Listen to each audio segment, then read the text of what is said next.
Hello tout le monde, j'espère que vous allez bien. On se retrouve aujourd'hui pour une nouvelle vidéo et j'avais envie de partager avec vous un tarot qui a rejoint ma collection il y a un petit moment déjà, mais peu importe. C'est un projet que j'ai back sur Kickstarter. Et j'ai vraiment eu le coup de cœur. Donc il s'agit du Golden Journey Tarot. C'est la Luxury Edition que j'ai. Des mêmes créateurs, on va dire. J'avais déjà back celui-ci, le Runaway Tarot, inspiré des fashion shows, de la mode et des défilés de grands couturiers. J'ai fait une présentation que je vous mettrai dans le petit i. J'aime beaucoup. Alors on est sur deux univers complètement différents, hein. Vous allez pouvoir le constater par vous-même. Mais voilà, celui-ci m'intéressait également beaucoup. Vous allez voir, il est assez particulier, mais voilà, c'est vraiment un coup de cœur. Donc on est sur une boîte qui se présente comme ceci, une boîte cloche. Donc on apprécie. Et à l'intérieur, on va retrouver le deck. Il n'y a pas avec ces jeux-là de guidebook. Moi, ça ne me dérange pas. Donc bon, là, on a des cartes, je crois, en supplément. J'ai également pareil une carte numérotée et c'est bon, on y va, c'est parti. Alors, donc le dos se présente comme ceci. Ouh là là, si je perds tout déjà, attendez que je les attrape bien parce qu'elles glissent très très bien. Donc le dos se présente comme ceci, il est réversible. Donc on a des dorures en foil. Vous allez voir, il y a énormément de dorures sur ce jeu. Au niveau de la qualité de carte, c'est très bien. Elles sont assez fines, mais elles ont un côté un peu plastifié et non pas totalement cartonné. Donc c'est ce qui fait qu'elles glissent vraiment bien ensemble. Et alors, je dis pas qu'il faut les tremper dans l'eau, mais je pense que s'il y avait une petite goutte d'eau qui tombait dessus, ça pourrait. Enfin, je pense pas que ça endommagerait les cartes. Les bordures se présentent comme ça. Donc on est vraiment sur quelque chose de totalement holographique. Et ensuite, on a le deck avec cette magnifique carte du fou que vous pouvez d'ores et déjà apercevoir. Donc on est sur... donc au niveau de la carte, il n'y a pas de bordure. On est sur une illustration qui prend l'intégralité de la carte. À chaque fois, on a le nom et le numéro de la carte ici en bas, en dorure en foil. Et il y a également sur chacune des cartes des petits éléments en foil qui, j'espère, se verront à la caméra. Donc on est sur un univers euh, très doré, avec beaucoup de luminosité dans les tons jaune, doré, ocre. Vous allez voir, il a vraiment un univers particulier. Je vais faire défiler les cartes plutôt que d'essayer de donner mon ressenti sur l'univers de ce jeu. Je pense qu'il faut voir les cartes directement pour pouvoir s'en imprégner et comprendre. Donc je ne parle pas plus et je fais défiler les cartes.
aurez pu le constater, il y a plusieurs cartes bonus à l'intérieur. Donc à la fin, on a hop, ces petites cartes-là qui sont en supplément.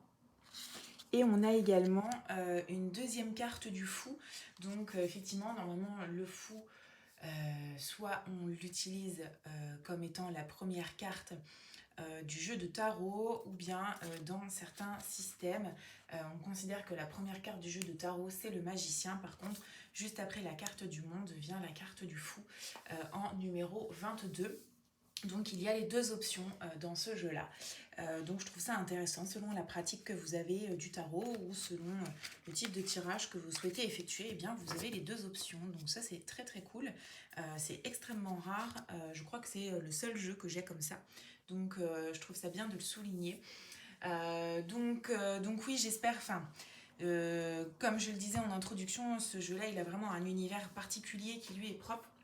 Je le trouve très contrastant, c'est-à-dire qu'il est à la fois sombre et lumineux. C'est un univers qui lui est propre. Je n'ai aucun autre jeu dans ce style-là. Moi, j'ai vraiment eu un coup de cœur. Je trouve chacune des illustrations absolument sublimissimes, et on peut se perdre en contemplation dans tous les détails qu'il y a sur chacun des dessins. Voilà, vraiment c'est un coup de cœur absolu. J'ai vraiment hâte de faire des tirages avec ce jeu là pour voir un petit peu les réponses qu'il est capable d'apporter. Pareil, je pense que c'est un jeu qui se suffit à lui-même. Je suis pas certaine d'avoir d'autres decks, notamment des oracles, que je pourrais utiliser assez facilement avec celui-ci en termes d'énergie, d'univers graphique. Enfin, je le trouve très puissant ce tarot-là. Donc je me vois bien l'utiliser par exemple pour des tirages de pleine lune ou de nouvelle lune, typiquement. Donc voilà, écoutez, j'espère que ça vous a plu. Normalement, on peut se le procurer. J'essaierai de vous retrouver des liens et de vous les mettre en barre d'infos. Mais normalement, si vraiment vous avez eu le coup de cœur, il doit être disponible, et vous allez pouvoir l'acheter. Attention, il y a peut-être des contrefaçons sur AliExpress ou des sites de ce genre-là. Je suis pas sûre, mais voilà. En tout cas, gros coup de cœur. C'est vraiment une beauté ce jeu-là. Donc voilà. Écoutez, j'espère que ça vous a plu. Et puis moi, je vous dis à bientôt pour une prochaine vidéo.